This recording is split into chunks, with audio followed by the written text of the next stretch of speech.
시청자 여러분 안녕하십니까? 헬로티비 주간 뉴스입니다. 얼마 전 천연기념물 수달이 양산천 인근 양어장을 침입해 피해를 입혔다는 보도 전해드렸었죠. 인근의 수달 서식지가 파괴된 게 큰 이유 중 하나였습니다. 멸종 위기종들의 보호가 필요해 보이는 이곳에 양산시가 교량 건설 사업을 추진하겠다고 나서자 환경단체 반발이 거세지고 있습니다. 구지은 기자의 보도입니다. 지난 2018년 태풍 차바 피해로 수해복구 공사가 한창이던 양산 상북면 양산천. 곳곳에 흩어진 콘크리트 부유물은 물론 공사 중 고인물들이 거름장치 하나 없이 하천에 그대로 방류됐습니다. 당시 이곳에서는 멸종위기 1급 어류인 얼룩새코 미꾸리가 발견됐습니다. 얼룩새코 미꾸리가 발견된 곳은 저 바로 아래쪽이거든요. 그러면 시멘트 독성물을 그대로 방류하고 있잖아요. 잦은 공사로 멸종위기종의 서식지가 파괴되고 있다는 지적이 잇따랐지만 양산시는 또 인근에 새로운 다리 공사를 시작했습니다. 지역 환경단체는 크게 반발하고 나섰습니다.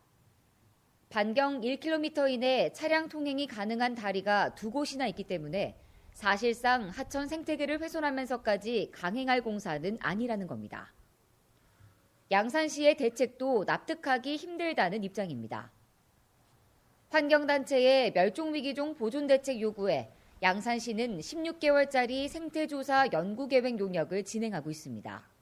16개월 안에 이것을 다 완료하겠다는 것은 생물의 서식 환경이나 생태에 대한 무지에서 나온 발상이다.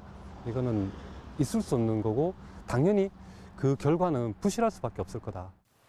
양산시의 입장은 달랐습니다. 다리 공사가 진행되는 과정에서 멸종위기종이 발견되지 않았기 때문에 보존 대책을 내놓아야 할 법적 근거가 없다는 겁니다. 이 환경단체에서 생각하는 용역하고 제가 생각하는 용역하고 좀 지금 다른 것 같아요. 어디 있는지, 몇 마리나 있는지, 어떻게 대책을 세우면 좋겠는지를 용역을 하고 이 결과가 이제 잡아서 어디로 옮기면 좋겠다. 그런 결과를 받아서 저는 용역을 한 번 더 해야 돼요. 잡는 용역을. 특히 이번 교량신설 사업이 과거 인근에 발생했던 인명피해 사고의 예방 대책이라는 점에서 양산시도 공사를 강행할 수밖에 없다는 입장입니다. 양산시와 환경단체의 입장이 맞서는 가운데 양산시는 오는 15일 지역 환경단체들과 2차 회의를 진행할 계획이라고 밝혔습니다. 헬로티비 뉴스 구지은입니다. 민간 사업자의 채무 불이행 사태 등 최근 논란의 중심에선 마산 로본랜드에 대한 행정사무감사가 열렸습니다. 로본랜드에 대한 전반적인 문제는 물론 앞으로 책임에 대한 질타도 이어질 걸로 보입니다. 심지훈 기자입니다. 민간 사업자의 채무 불이행으로 개장 40여일 만의 파행. 마산 로본랜드 사무감사는 민간 사업자와의 실시 협약으로 질의가 시작됐습니다. 쉽게 떠날 수 있다는 걸 알고도 묵인했다는 겁니다. 실시 협약을 잘 체결했고 먹튀라든지 실시 해결 이런 사태는 추후도 없을 거라고 생각한다. 이런 답변을 했어요. 네. 그런데 실질적으로 좀 그런 사태가 지금 이루어졌잖아요. 제가 그 잘했다는 얘기는 아닌데요. 지금 제가 말씀드린 사항은 실시 협약상에 그렇게 구체적으로 집어넣었다는 것을 말씀을 드린 겁니다. 민간 사업자의 귀책 사유를 행정이 봐준 것이 아니냐는 지적도 이어졌습니다. 고구만, 낙찰육 차액만 계산하더라도요. 5%면 최소 5%가 85억입니다. 지금 막대한 이익을 이미 기획부에서 이익을 추구했고요. 그러니까 이제 무한 책임에서 벗어나고 싶어 하는 것입니다. 서울랜드와 테마파크 위탁 운영을 기존 30년이 아닌 1년 6개월 단기 계약한 문제도 제기됐습니다. 주 서울랜드 연대 책임 그대로 유지하도록 할 것이다. 그러면은 지금 서울랜드 서비스가 하더라도 서울랜드가 공동 연대 책임은 그대로 간다는 게 여기 지금 나와 있는데 실질적으로 이게 연대 책임이 있습니까?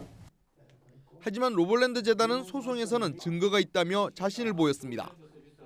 특수목적법인의 자본금을 증자하든가 별도로 설립하든가 또 실시설계 도서를 내야 된다든가 해당 이행보증금을 제출해야 된다든가 이런 것이 있음에도 불구하고 추후에 보완하는 조건으로 토지를 매매 계약을 먼저 체결해라 그렇게 지시를 했습니다.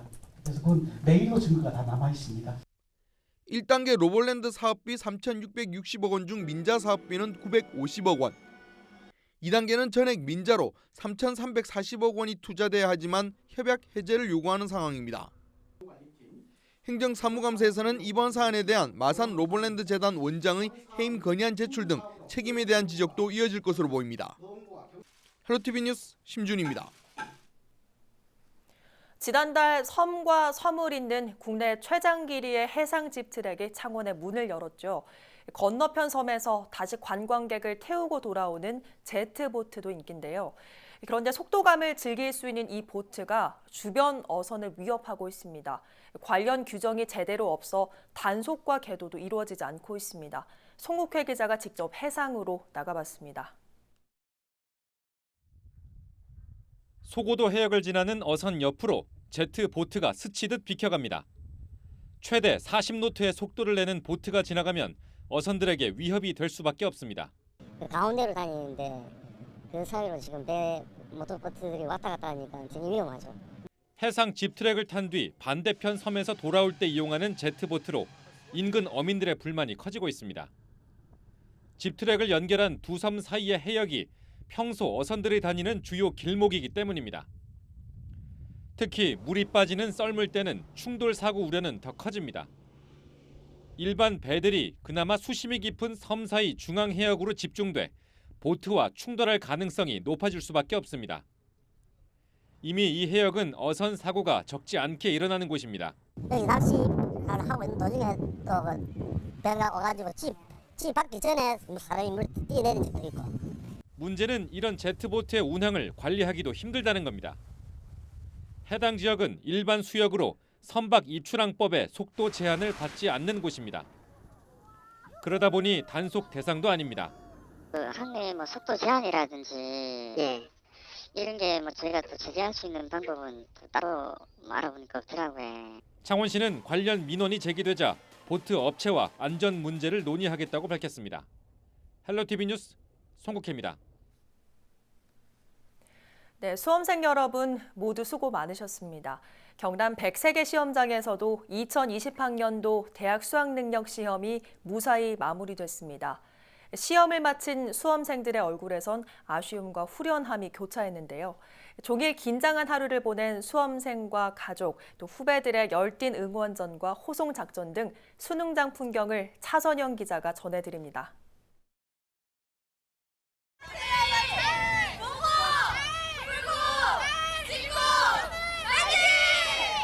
수능 한파가 몰아친 아침, 자칫 선배들이 긴장하지 않을까 고사장을 찾은 후배들은 힘찬 응원으로 힘을 보탭니다. 날이 많이 추운데 다들 이때까지 했던 만큼 잘해서 좋은 결과 있으시길 바래요. 파이팅! 수능 파이팅!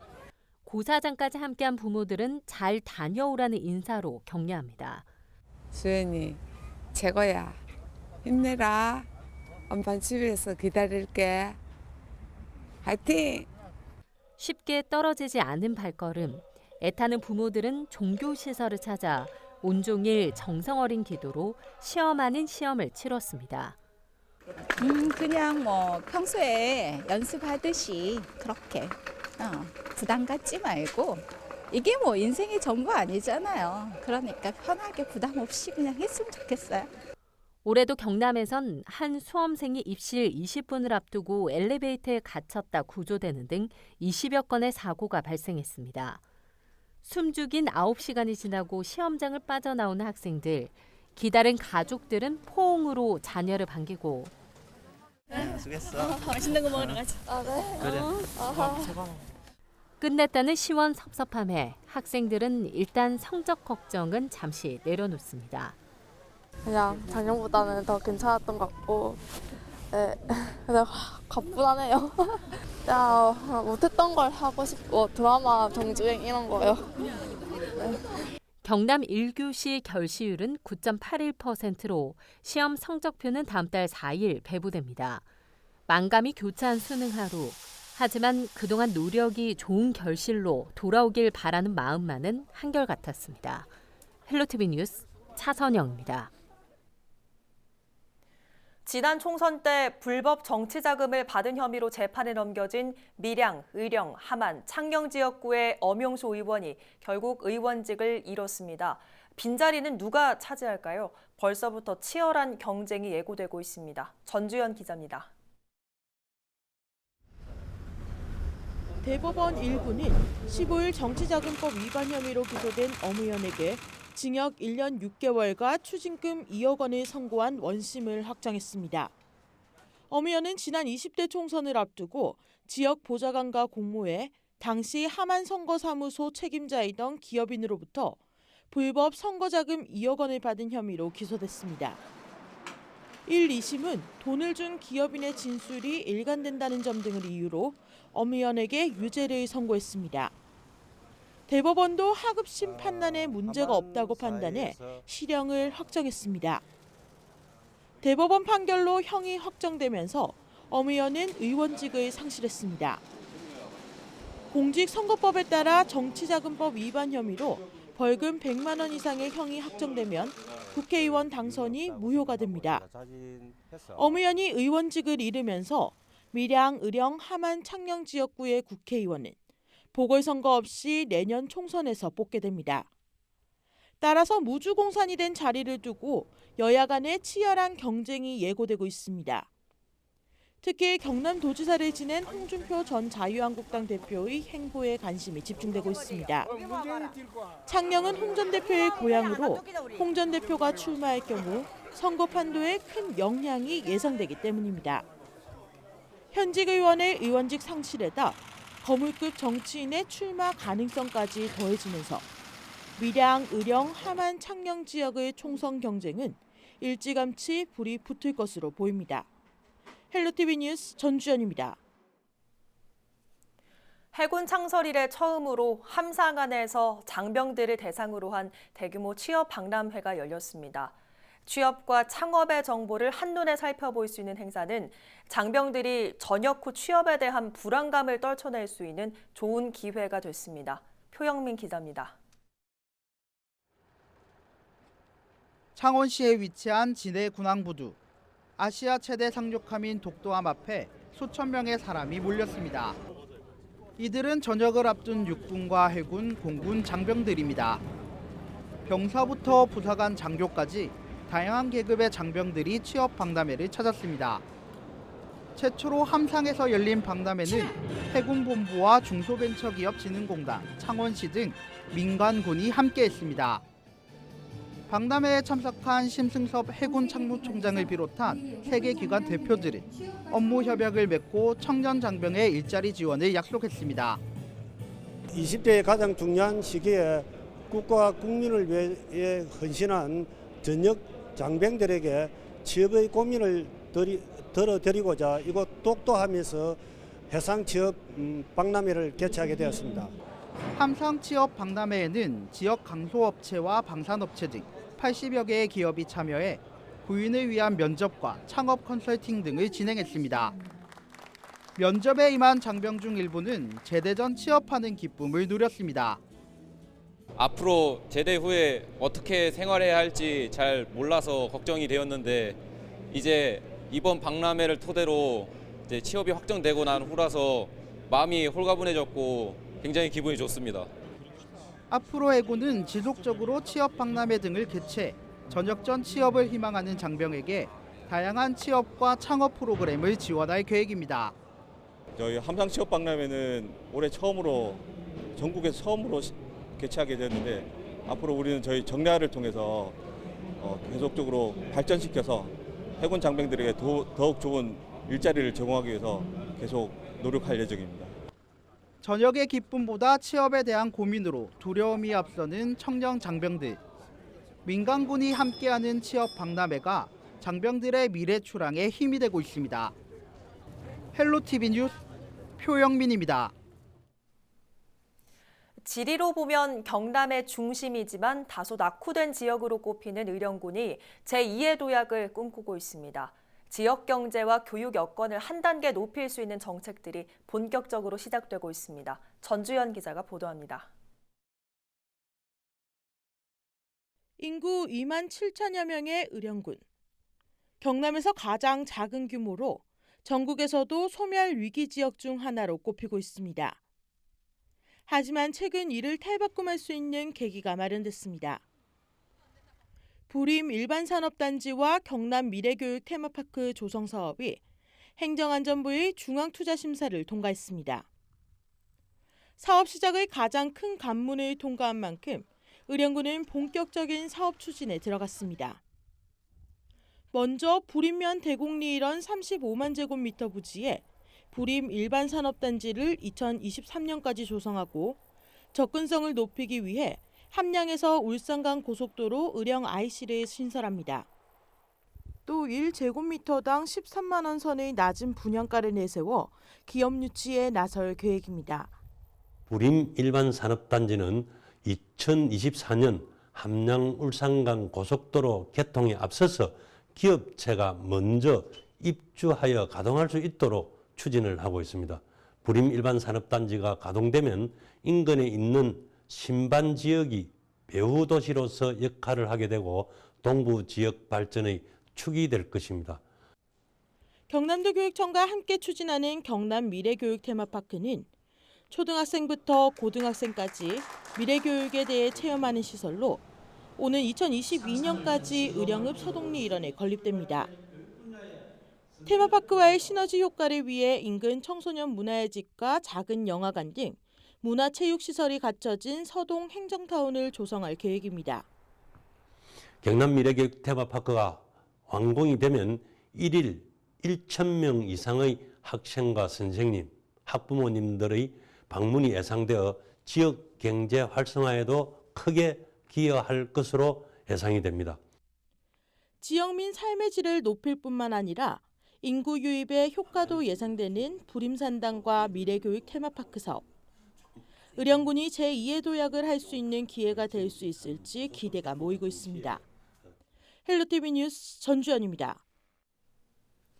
요즘 전국의 야산이나 농촌마을, 도심 주택가에까지 멧돼지가 출몰한다는 신고가 잇따르고 있습니다. 굶주린 멧돼지들이 먹이를 찾아서 도심으로 내려오고 있는 건데요. 때 아닌 멧돼지들의 습격에 주민들의 불안감도 커지고 있다고 합니다. 김선경 기자가 보도합니다. 멧돼지 한 마리가 공장 안으로 달려들어와 여기저기를 휘젓고 다닙니다. 급작스러운 상황에 당황한 직원들이 황급히 몸을 피합니다. 대구 도심의 한 공장에 멧돼지가 나타난 건 지난달 21일 밤 9시쯤. 인근엔 학교와 아파트 단지도 있어 하마터면 큰 사고로 이어질 뻔했습니다. 빌라 쪽 골목에서 이제 그 검은 물체가 나오더라고요. 쏜살같이 뭐 엄청나게 빠르게 들어가가지고 제가 또 지나가는 학생들도 있고 해서 사무실 문을 닫아놓고 119에 신고하는. 주택가로 도망가는 멧돼지를 경찰이 따라가 잡습니다. 80대 남성 A씨는 달아나던 멧돼지와 부딪혀 부상을 입고 병원으로 옮겨졌습니다. 부산에서는 이날 하루 동안에만 모두 18마리의 멧돼지가 목격됐습니다. 이 시간에 멧돼지 출몰했다고 하고 뭐 옆으로 지나갔다고 하고 하니까 사실은 좀 불안한. 멧돼지 떼의 도심 습격이 이어지고 있습니다. 최근 보름 동안 전국 곳곳에서 멧돼지 9천여 마리가 출몰했습니다. 강원과 경북에서만 각각 2천여 마리, 경기와 경남에서는 수백 마리가 붙잡혔습니다. 겨울을 앞두고 먹이를 찾아 나선 야생 멧돼지들이 산을 떠나 주택가로 내려온 곳으로 추정됩니다. 멧돼지들이 도심을 활보하면서 아프리카 돼지열병을 옮기고 다닐 수 있다는 우려도 나오고 있지만 접경 지역이 아니라면 크게 걱정할 필요는 없다고 전문가들은 설명합니다. 먹을 게 부족하다 보면 도시로 내려오기도 이제 하는 거죠. 접경 지역에서 이제 환경에 오염되고 멧돼지가 감염이 되고 또 이제 감염된 멧돼지가 사육 멧돼지에 이제 전파를 시킬 수 있기 때문에 그 해당 지역에서 특별히 이제 중요하게 취급이 돼야 되고요.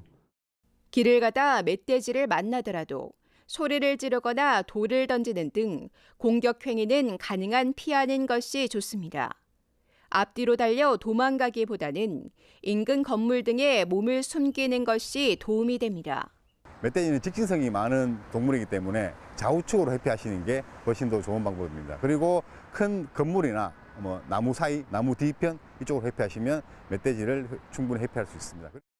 때 아닌 멧돼지 떼에 출현해 주민들의 안전이 위협받고 있습니다. 헬로티비 뉴스 김성경입니다. 실제 멧돼지와 마주친다고 생각하면 얼마나 겁이 날까요?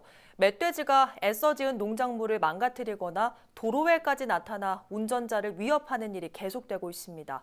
정말 밤길 운전하기도 겁나는데요. 자, 그런데 이렇게 멧돼지로 인한 피해를 당할 경우 보상은 받을 수 있을까요? 김초롱 기자가 알려드립니다. 깜깜한 도로 위로 무언가가 불쑥 튀어나옵니다. 운전자는 미처 속도를 줄이지 못하고 그대로 들이받습니다. 멧돼지!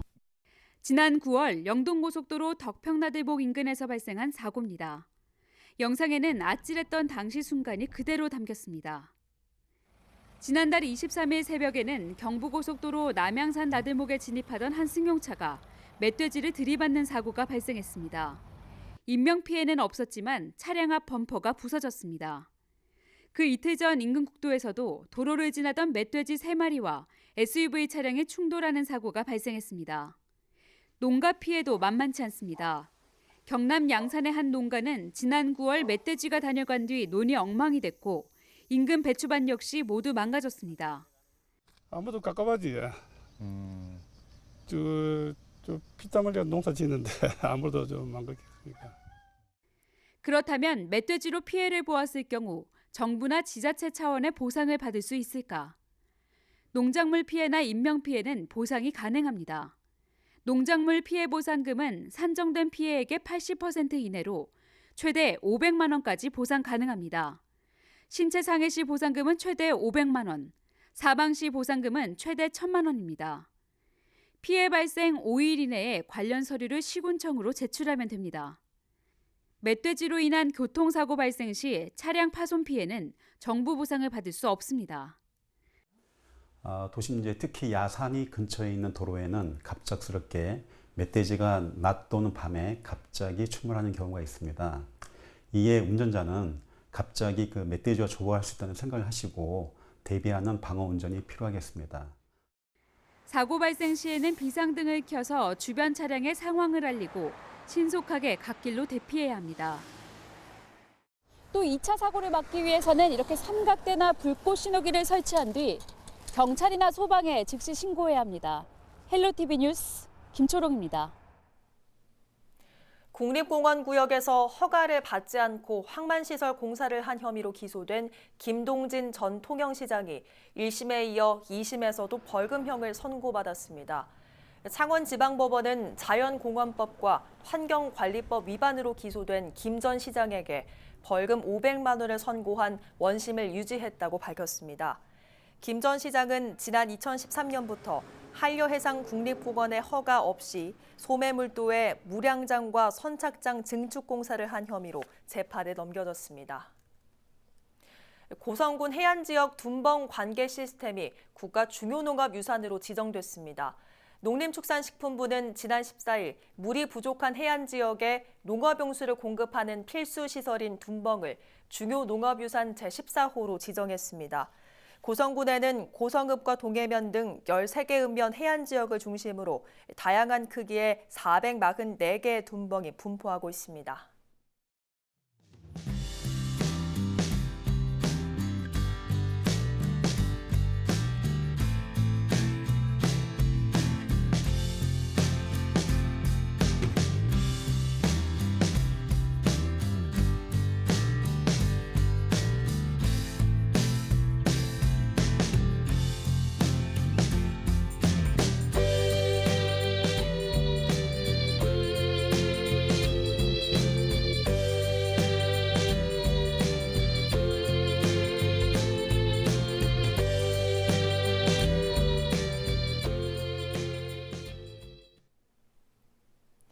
오늘 뉴스는 유튜브 채널 CJ 헬로 경남 방송에서 다시 보실 수 있습니다. 이어서 헬로 이슈 토크 전해드립니다.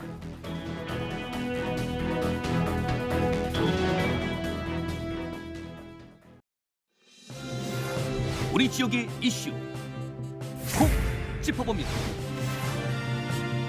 헬로 이슈 토크.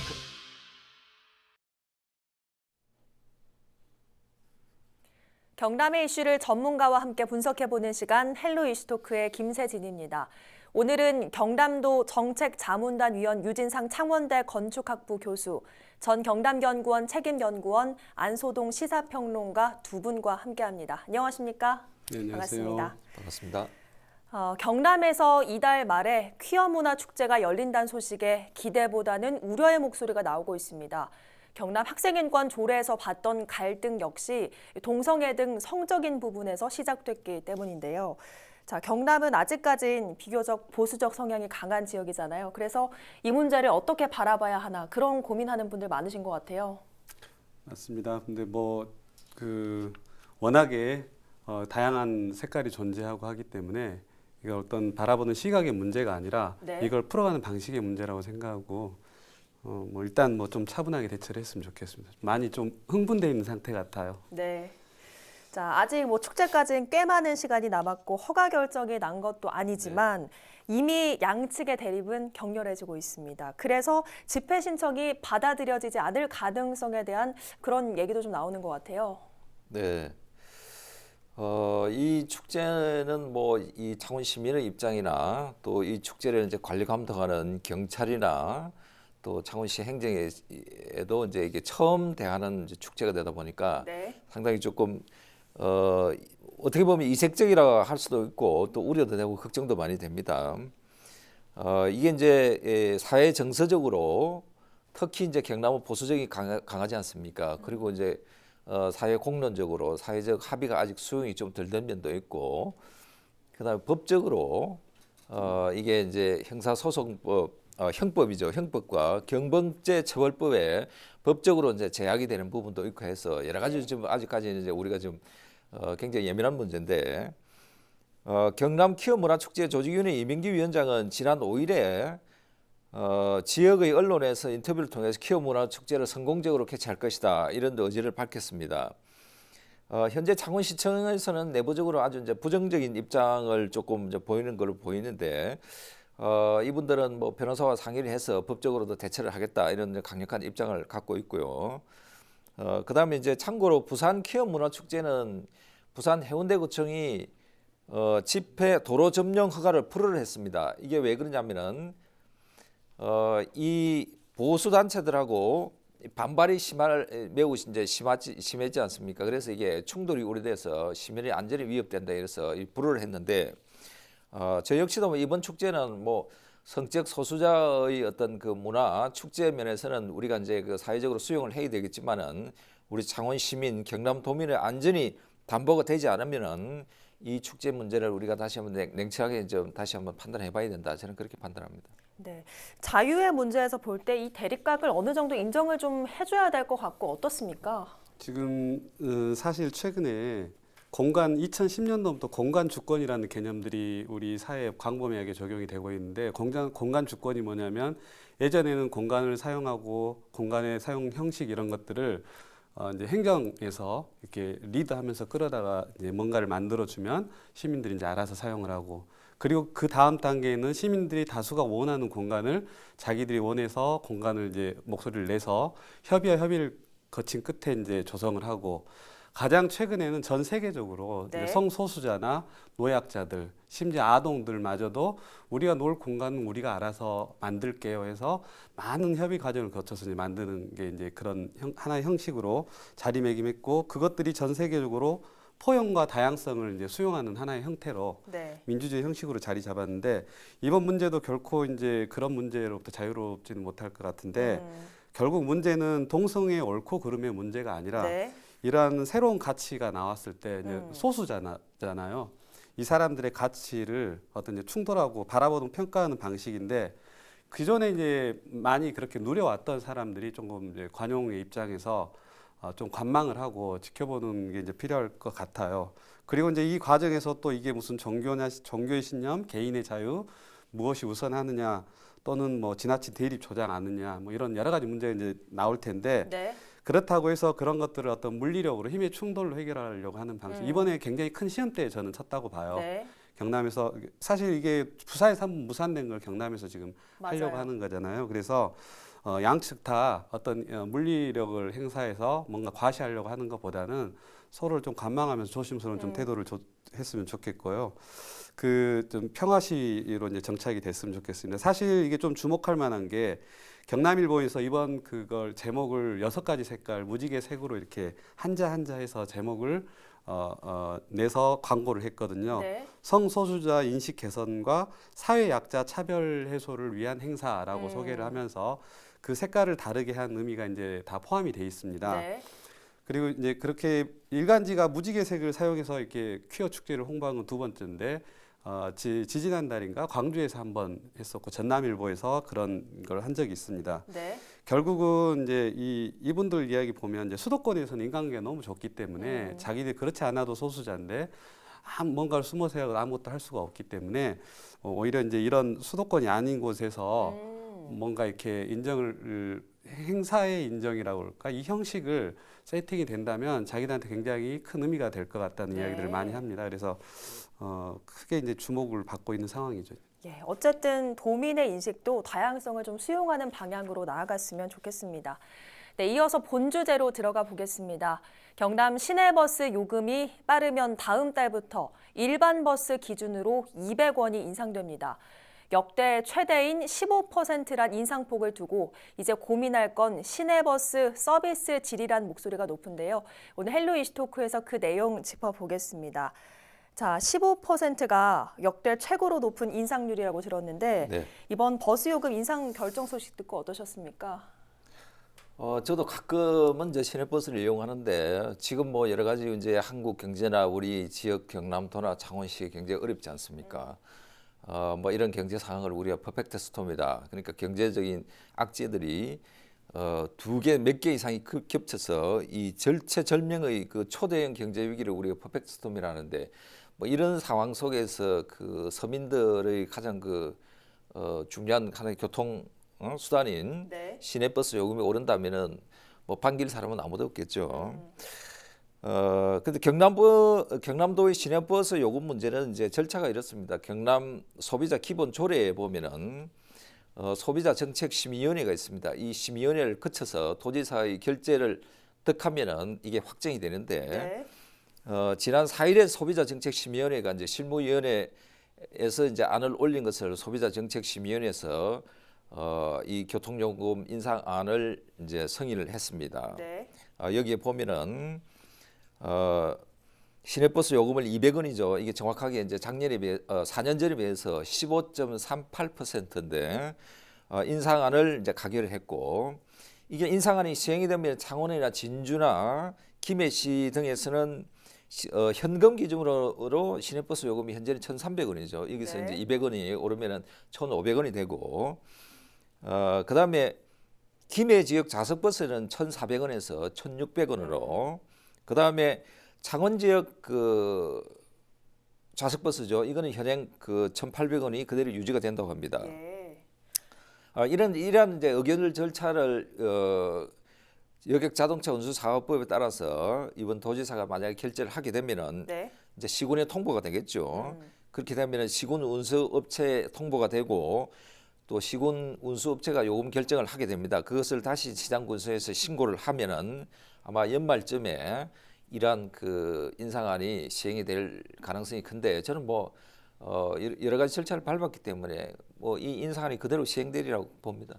예, 어쨌든 뭐 얘기를 들어보니까 200원이라고 하지만 한 달이 쌓이면 정말 큰 돈이잖아요. 좀 그래서 좀 인상폭이 크다는 게 좀 와닿는데 교수님은 어떠셨습니까? 일단 저는 누비자를 주 교통수단으로 이용하기 때문에 조금 개인적으로 다행인데 네. 어찌됐든 저도 가능하면 이제 시내버스 이용하려고 하고 있는 입장에서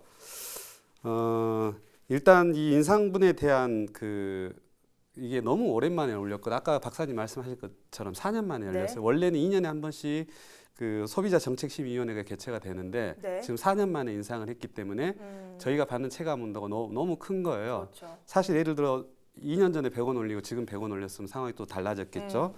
그런 데다가 지금 주 52시간 도입에 따른 최저임금 인상 비용을 시민한테 떠맡기는 게 아니냐 이런 식의 이제 시민들이 좀 체감을 하고 있기 때문에 네. 더 이 상대적인 반응이 좀 더 큰 것 같고요.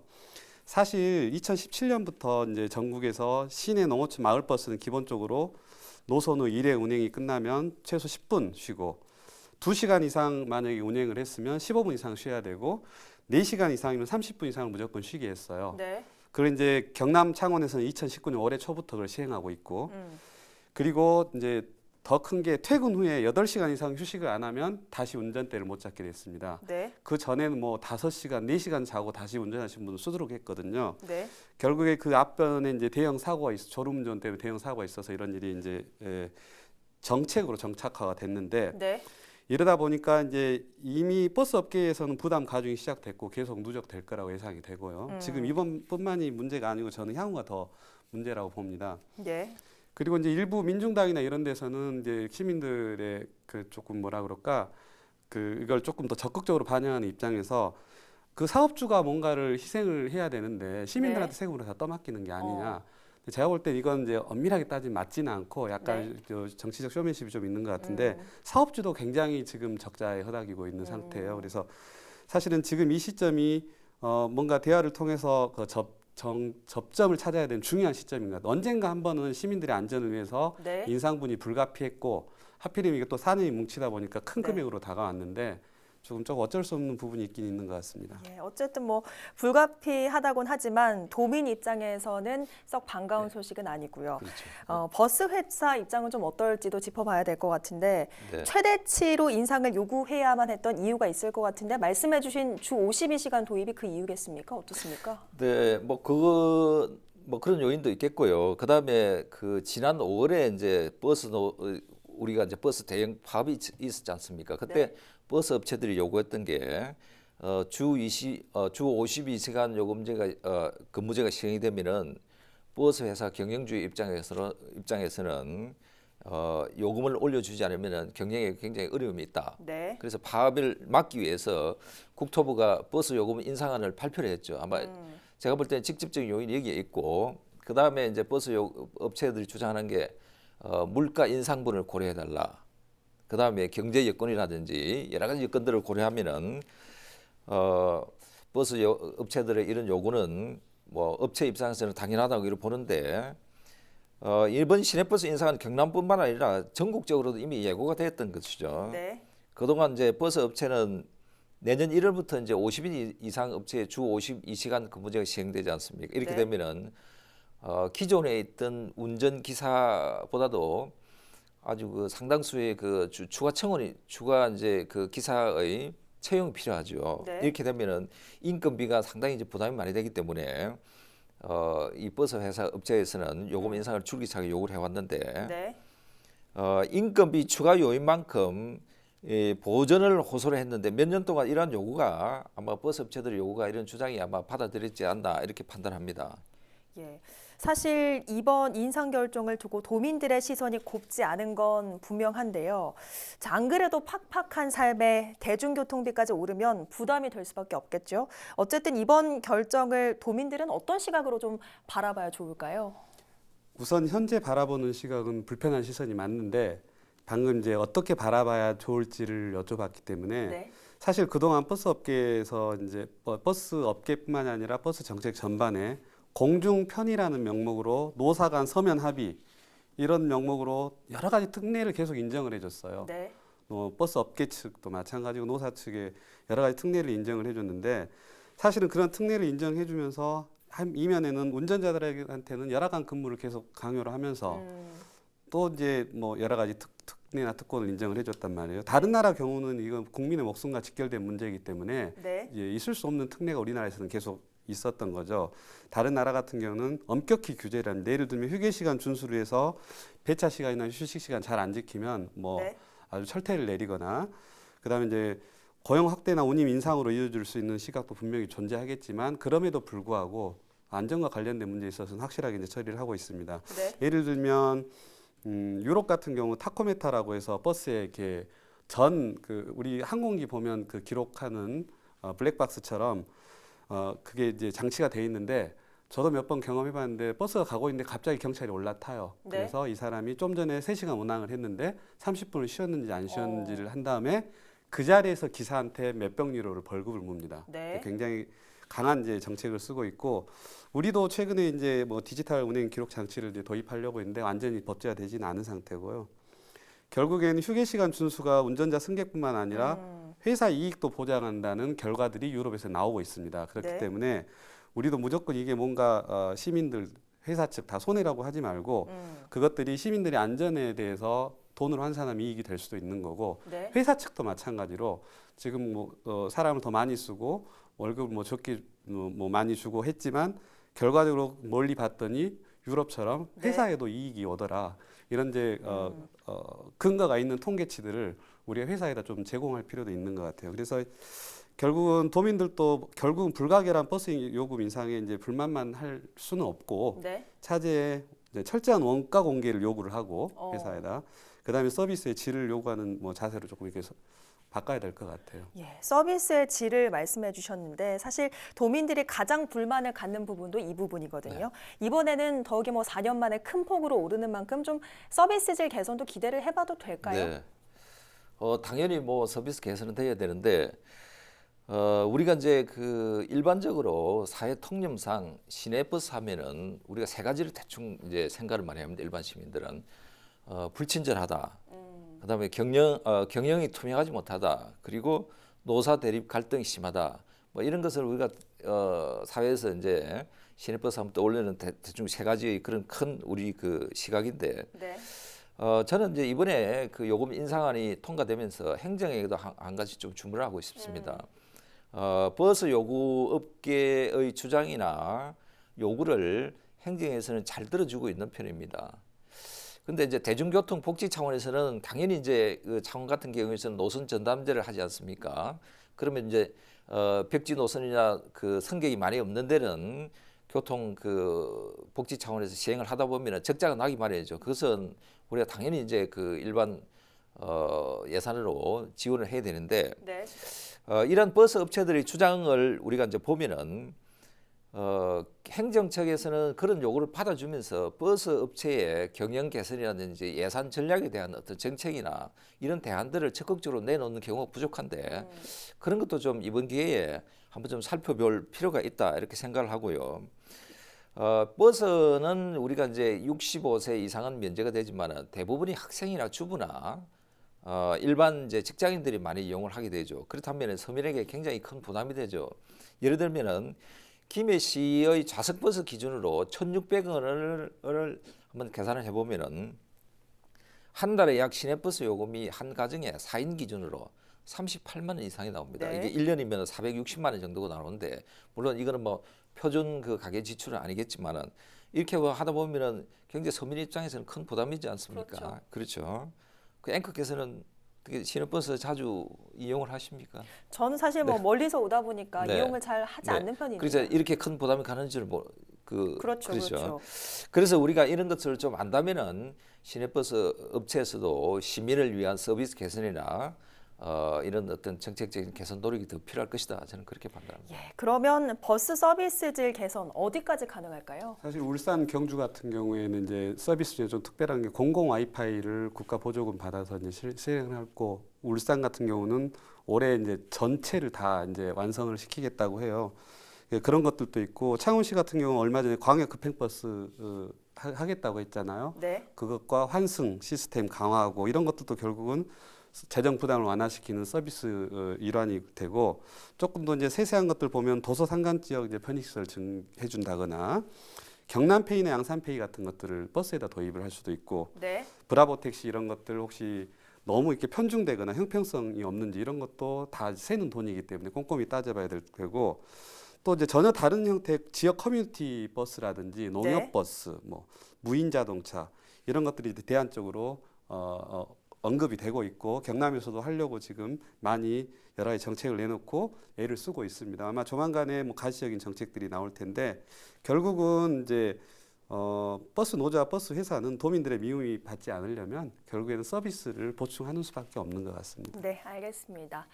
시내버스 요금 인상이 그들만의 리그에 판을 깔아주는 게 아니라 서민의 발이라는 역할 개선에도 힘을 실어주길 기대해 보겠습니다. 오늘 헬로 이슈토크 여기서 마칩니다. 함께해 주신 여러분 고맙습니다.